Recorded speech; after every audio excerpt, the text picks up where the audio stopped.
La Bible du semeur. Proverbs chapter 11. L'Éternel a horreur des balances fausses, mais il aime les poids exacts. Le mépris suit de près l'orgueil, mais la sagesse se tient auprès des humbles. L'intégrité guide les hommes droits, mais les tricheries des gens infidèles les mènent à la ruine. La richesse ne sera d'aucun secours au jour de la colère divine, mais être juste sauve de la mort. La justice de l'homme intègre lui fait prendre le droit chemin, mais le méchant tombe par sa propre méchanceté. La justice de l'homme droit le sauve, mais les gens retors sont pris au piège de leurs désirs. Quand le méchant meurt, tous ses espoirs périssent, et la confiance qu'il avait placée en ses ressources s'effondre. Le juste sera libéré de la détresse, et le méchant y prendra sa place. Par ses paroles, l'impie cause la ruine de son prochain, mais, par leur science, les justes en sont préservés. Le bonheur des justes fait la joie de toute la cité. Et quand les méchants périssent, on pousse des cris de joie. Une cité prospère quand des justes attirent la bénédiction sur elle.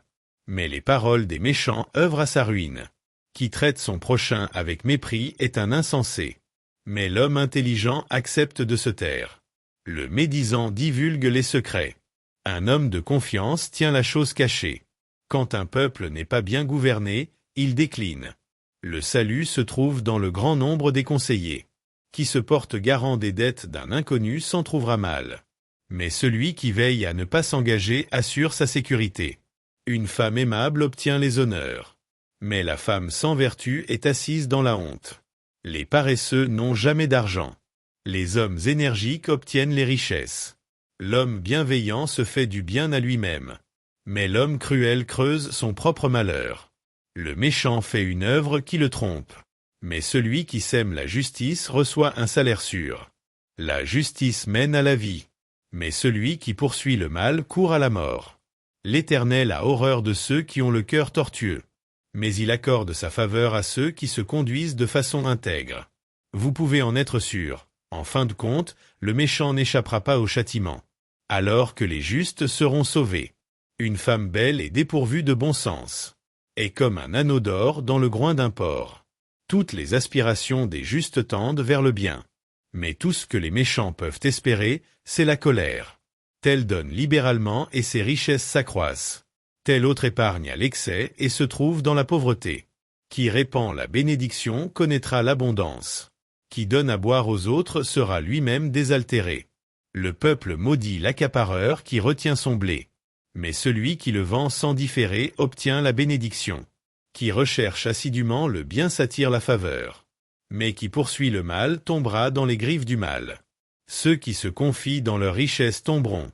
Mais les justes s'épanouiront comme la frondaison nouvelle. Qui sème le trouble dans sa famille héritera le vent.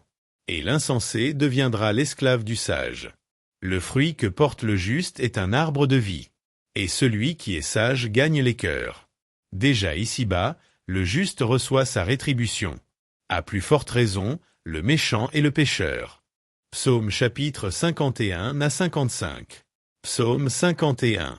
J'ai péché contre toi. Ô chef de chœur.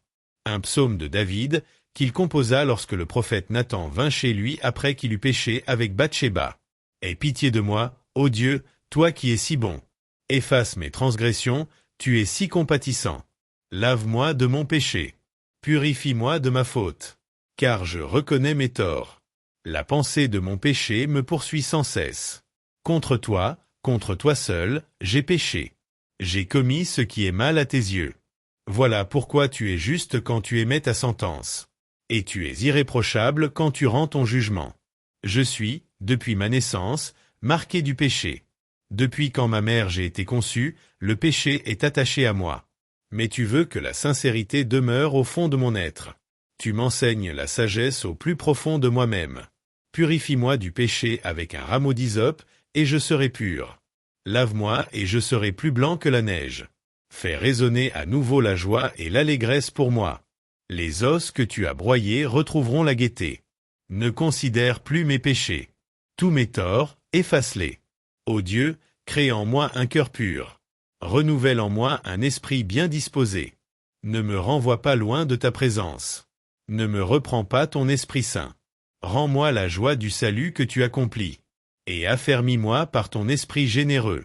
Alors je pourrai montrer à qui est coupable le chemin que tu prescris, pour que les pécheurs reviennent à toi.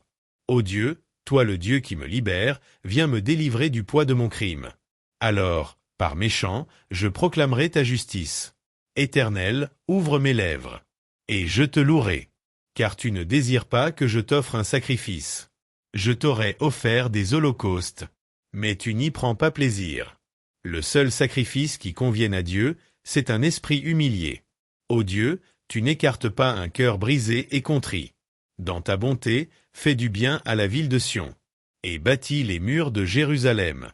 Alors tu prendras plaisir à des sacrifices qui sont conformes à la loi, holocauste et offrande totale, et l'on offrira des taureaux sur ton autel.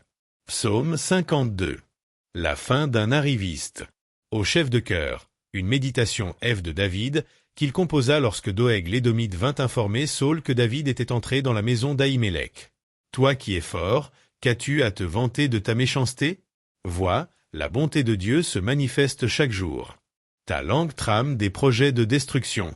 C'est un rasoir bien affilé, elle est habile pour tromper. Tu as donné ta préférence au mal plutôt qu'au bien. Tu as préféré le mensonge à la sincérité. Tu aimes les mots qui détruisent. Ta langue n'est que tromperie. C'est pourquoi Dieu te détruira définitivement.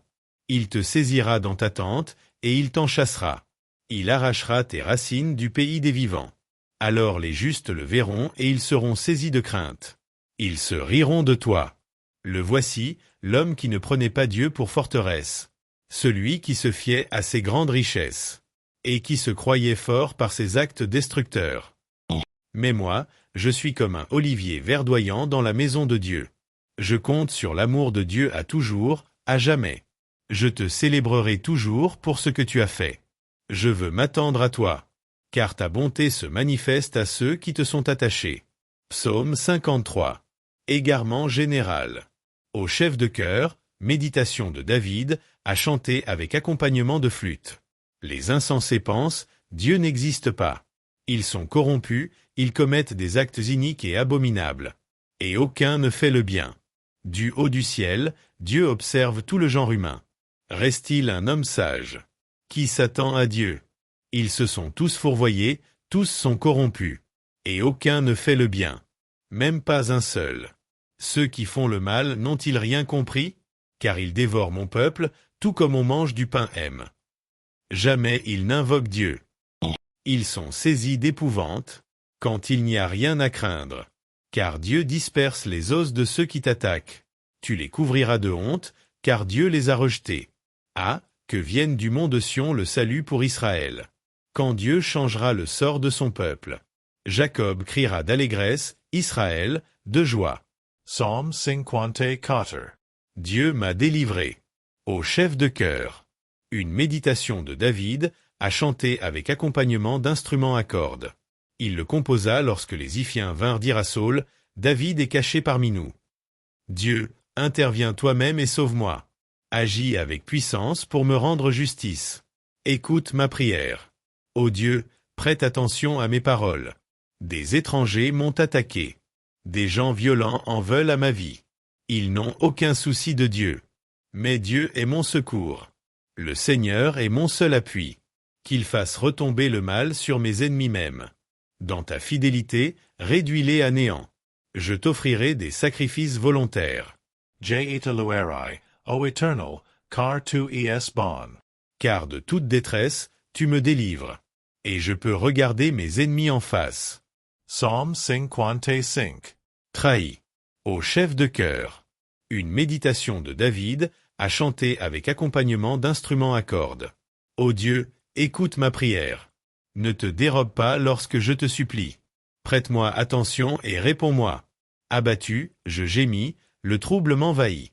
Je suis troublé quand j'entends les propos de l'ennemi. Quand je vois l'oppression qu'imposent les méchants. Les gens m'accablent de leurs méfaits. Avec colère, ils me pourchassent. Mon cœur se serre dans ma poitrine. La terreur de la mort vient m'assaillir. Des craintes et des tremblements m'ont envahi. Je suis saisi d'horreur. Alors je dis, ah, si j'avais les ailes de la colombe. Je prendrais mon envol pour trouver un refuge. Je m'enfuirai bien loin d'ici, pour demeurer dans le désert. Je gagnerai en hâtin sur abri, contre le vent impétueux de la tempête. Ô Seigneur, réduis à néant et brouille leur langage, car je ne vois dans la cité que violence et dissension, qui rôdent, nuit et jour, sur ses remparts. Des malheurs, des misères sont dans son sein. Des forces destructrices agissent dans ses murs. L'oppression et la tromperie ne quittent pas ses grandes places. Si c'était l'ennemi qui venait m'insulter, je le supporterais. Si celui qui me hait s'élevait contre moi, je pourrais me cacher de lui. Mais c'est toi, toi qui es un homme de mon rang, toi mon intime qui m'est si familier, avec qui je prenais plaisir à échanger des confidences, quand nous allions ensemble avec la foule dans la maison de Dieu. Que la mort les surprenne, que, vivants, ils descendent dans le séjour des morts, car la méchanceté habite leur demeure jusqu'au fond de leur cœur. Moi, j'en appelle à Dieu, et l'Éternel me sauvera. Le soir, le matin, à midi, je me répands en plaintes et en gémissements. Il m'entendra.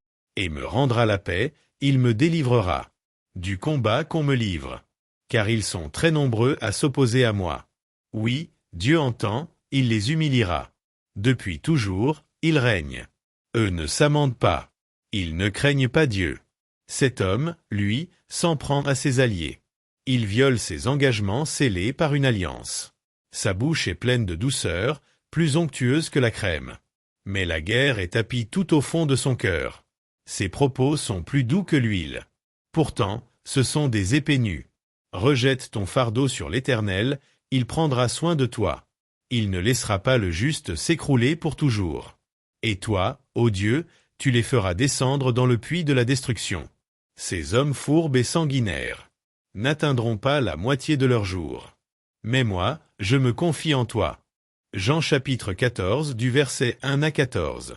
Le chemin, la vérité et la vie. Jésus dit, que votre cœur ne se trouble pas. I as foi en Dieu, I as aussi foi en moi. Dans la maison de mon Père, il y a beaucoup de demeures. Si ce n'était pas vrai, je vous l'aurais dit, en effet je vais vous préparer une place. Lorsque je vous aurai préparé une place, je reviendrai et je vous prendrai avec moi, afin que vous soyez, vous aussi, là où je suis. Mais vous en connaissez le chemin. Thomas lui dit, Seigneur, nous ne savons même pas où tu vas, comment pourrions-nous savoir par quel chemin on y parvient? Je suis, moi, le chemin, répondit Jésus, la vérité et la vie. Personne ne va au Père sans passer par moi. Si vous me connaissez, vous connaîtrez aussi mon Père A. Et maintenant déjà vous le connaissez, vous l'avez même vu. Philippe intervint. Seigneur, montre-nous le Père, et cela nous suffit. Et quoi, lui répondit Jésus, après tout le temps que j'ai passé avec vous, tu ne me connais pas encore, Philippe. Celui qui m'a vu, a vu le Père. Comment peux-tu dire, montre-nous le Père? Ne crois-tu pas que je suis dans le Père et que le Père est en moi? Ce que je vous dis, je ne le dis pas de moi-même. Le Père demeure en moi et c'est lui qui accomplit ainsi ses propres œuvres.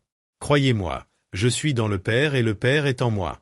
Sinon, croyez au moins à cause des œuvres que vous m'avez vu accomplir.